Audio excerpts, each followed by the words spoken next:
Halo, Assalamualaikum warahmatullahi wabarakatuh. Selamat siang semuanya. Kembali lagi bersama saya, Verasi Handayani, di Menganalisa.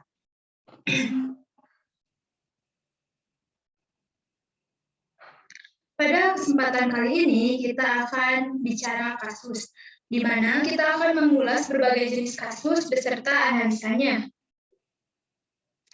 Kasus yang pertama yaitu kasus yang berkaitan dengan elastisitas, di mana ada dua variabel utama yang akan kita bahas, ada jika dan karena. Jika ada kasus yang seperti ini, maka disebabkan karena apa? Pertanyaan pertama yang muncul adalah, apakah adanya larangan atas obat-obatan tertentu meningkatkan atau menurunkan kejahatan yang berhubungan dengan obat-obatan? Untuk menjawab pertanyaan ini, ada beberapa langkah yang harus kita tempuh terlebih dahulu, di mana dalam rangka menganalisa ini, kita akan mengasumsikan pemerintah meningkatkan jumlah agen federal yang ditugaskan untuk mengurangi obat-obatan terlarang. Pertanyaan yang muncul yaitu, apakah yang terjadi pada pasar obat-obatan terlarang? Nah, walaupun tujuan dilarangnya obat-obatan adalah untuk mengurangi penggunaan obat-obatan, namun dampak langsungnya adalah kepada penjual obat daripada pembeli.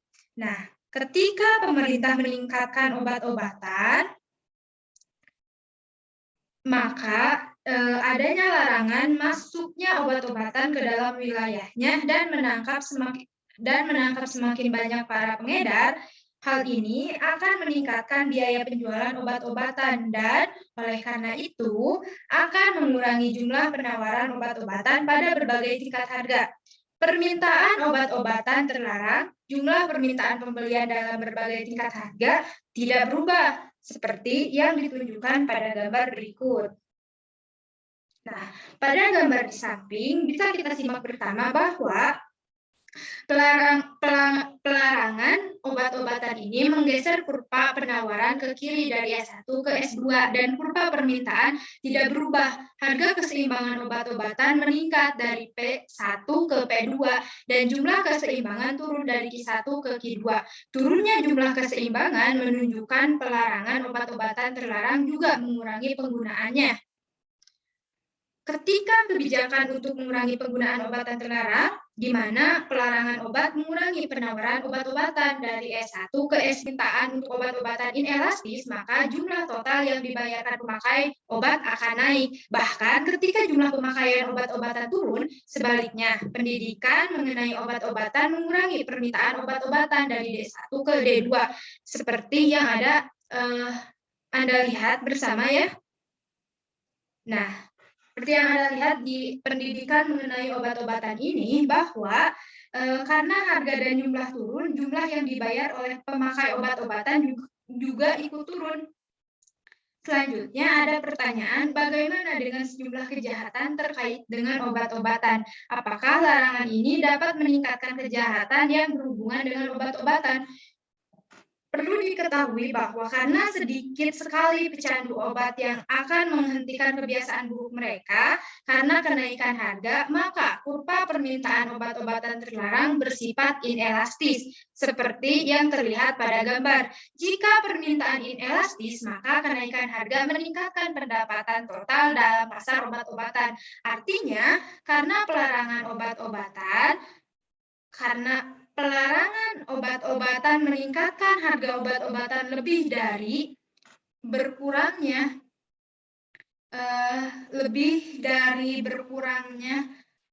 pemakaian atau pembelian yang harus dibayarkan, maka pecandu obat yang dahulunya harus mencuri untuk membeli obat terlarang sekarang akan semakin membutuhkan uang tunai untuk membeli obat terlarang. Artinya, pelarangan obat terlarang akan menambah kejahatan yang berkaitan dengan penggunaan obat-obatan terlarang. Nah, oleh karena itu, apa yang harus kita lakukan? Karena pengaruh negatif dari pelarangan obat ini, beberapa analisa mengusulkan pendekatan lain untuk menangani masalah obat terlarang daripada mengurangi penawaran obat terlarang. Pembuat kebijakan dapat mengurangi permintaan dengan menerapkan kebijakan obat terlarang yang memiliki dampak seperti yang ditunjukkan pada gambar di samping, di mana permintaan akan bergeser ke kiri dari D1 ke D2. Akibatnya, jumlah keseimbangan turun dari Q1 ke Q2 dan harga keseimbangan turun dari P1 ke P2.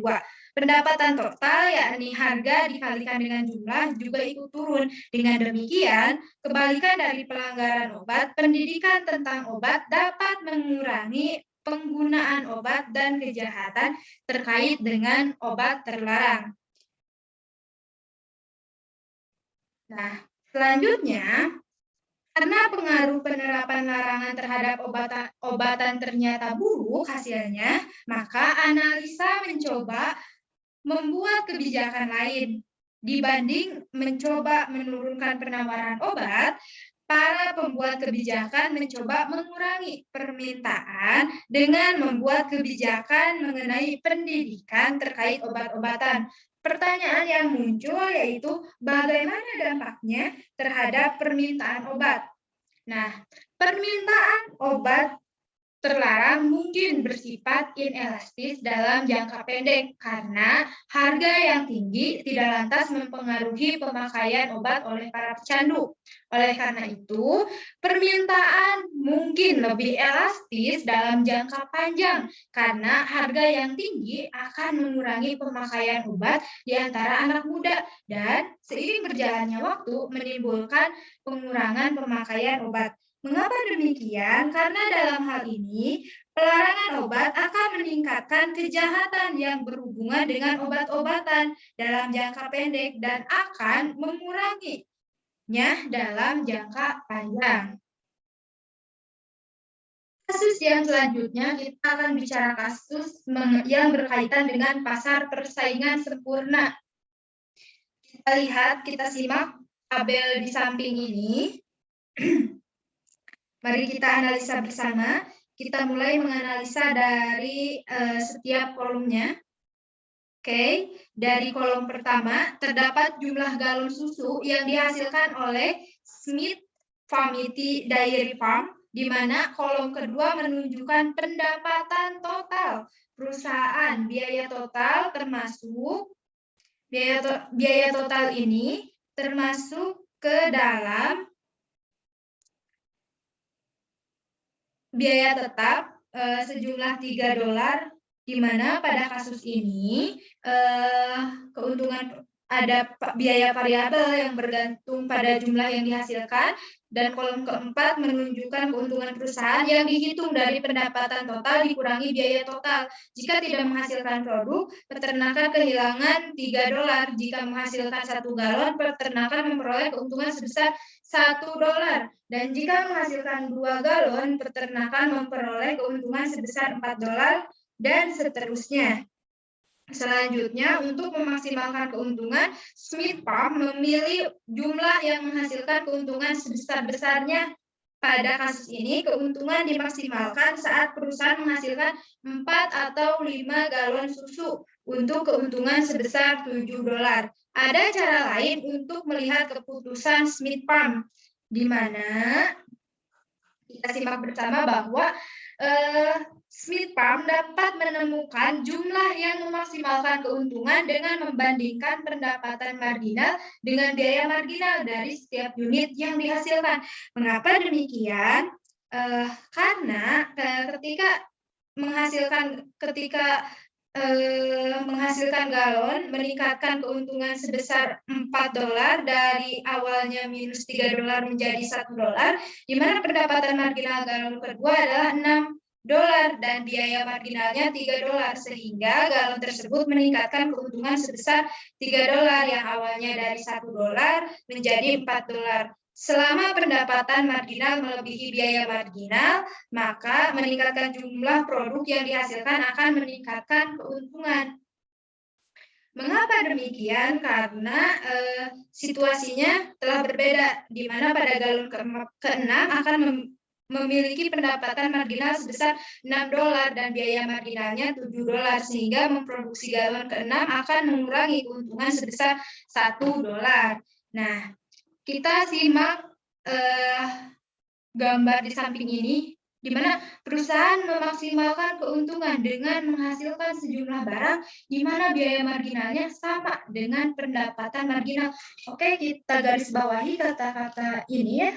Boleh kita ingat, di mana gambar ini menunjukkan kurva biaya marginal atau MC, kurva biaya total rata-rata atau AVC, di mana gambar ini menunjukkan harga pasar yang sama dengan pendapatan marginal atau MR dan pendapatan rata-rata atau AR. Pada jumlah Q1, pendapatan marginal MR1 melebihi biaya marginal MC1, sehingga meningkatkan produksi akan menambah keuntungan.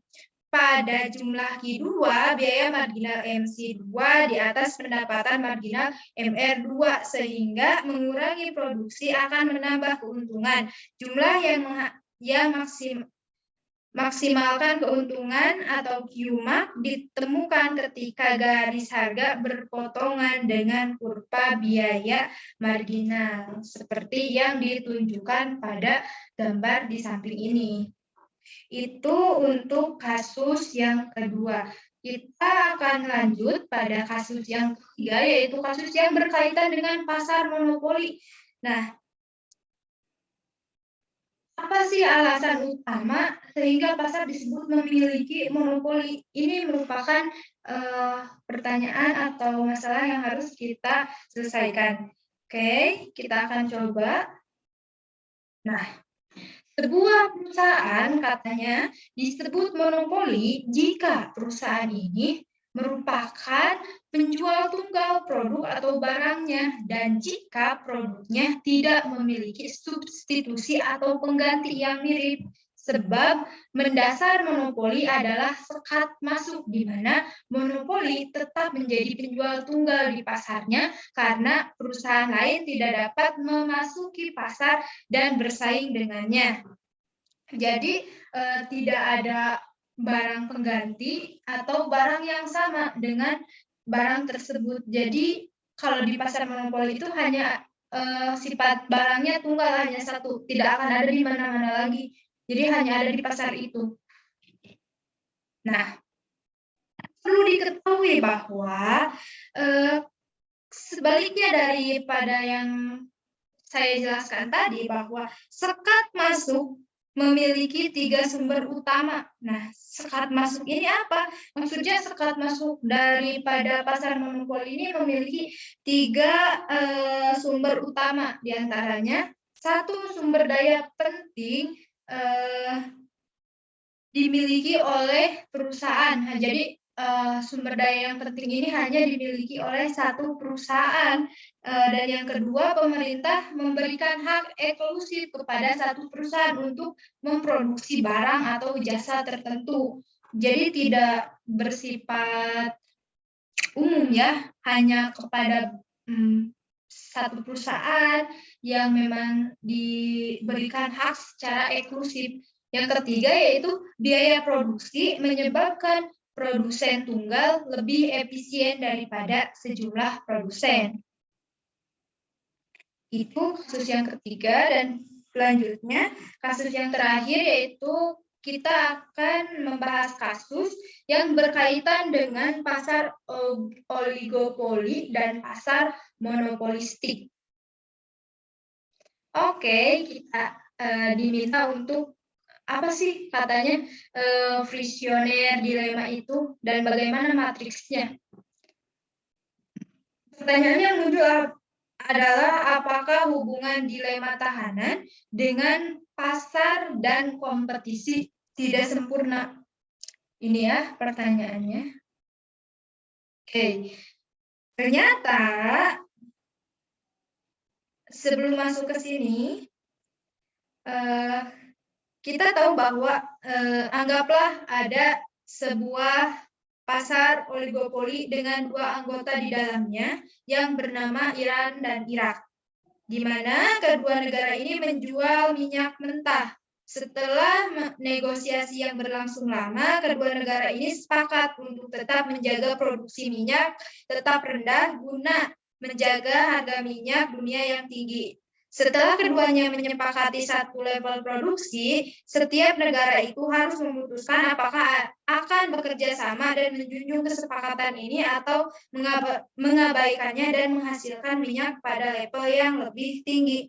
Di sini katanya ternyata permainan yang dimainkan oleh perusahaan di pasar oligopoli dalam mencoba mencapai hasil monopoli mirip dengan permainan yang dimainkan oleh kedua tahanan dalam dilema tahanan.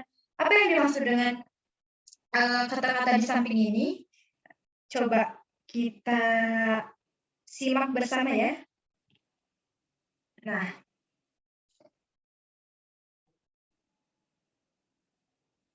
oke, apa yang terjadi katanya? Nah, ini. Yang terjadi, ini ada gambarnya di sini. Boleh kita analisa bersama di mana permainan oligopoli dalam permainan antara dua anggota oligopoli, keuntungan yang akan diperoleh masing-masingnya bergantung pada keputusan produksinya maupun keputusan produksi anggota oligopoli yang lain. Mengapa demikian? Ayo, ketika kita membuat suatu anggapan bahwa kita adalah presiden Irak, kita mungkin akan berpikir seperti ini. Saya bisa saja tetap menjaga produksi tetap rendah, sebagaimana yang telah kita sepakati, atau saya bisa juga menaikkan produksi saya dan menjual minyak lebih banyak di pasar dunia. Jika Iran tetap mempertahankan kesepakatan dan menjaga produksinya tetap rendah, maka negara saya akan memperoleh keuntungan sebesar 60 miliar dolar dengan produksi tinggi dan 50 miliar dolar dengan produksi rendah. Dalam kasus ini, Irak lebih baik dengan level tinggi jika Iran juga tidak menjalankan kesepakatan ini dan memproduksi pada level tinggi, maka negara saya akan memperoleh 40 miliar dengan produksi tinggi dan 30 miliar dengan produksi rendah. Sekali lagi, Iran lebih baik dengan produksi tinggi.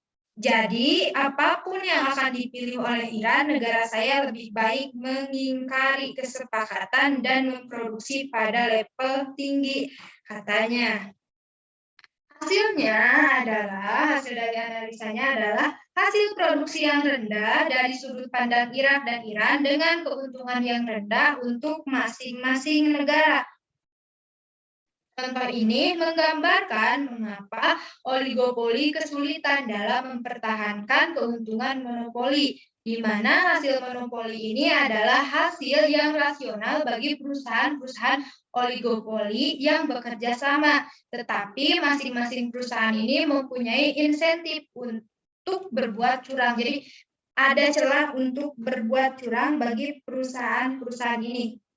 Nah, bagaimana kepentingan pribadi membuat para tahanan dalam dilema tahanan mengaku kepentingan pribadi juga menyulitkan anggota-anggota oligopoli untuk mempertahankan hasil kerjasama dengan produksi rendah, harga tinggi, dan keuntungan monopoli.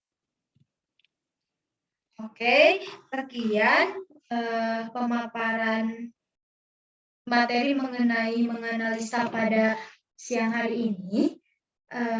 Perlu diketahui bahwa bicara kasus untuk mengulas dan mengupas kasus-kasus tadi itu bersumber dari buku Mankiw yang diterbitkan pada tahun 2019, yaitu dengan judul Pengantar Ekonomi Mikro yang diterbitkan di Jakarta oleh penerbit Selembang 4. Sekian yang dapat saya sampaikan. Lebih dan kurangnya mohon dimaafkan. Wassalamualaikum warahmatullahi wabarakatuh.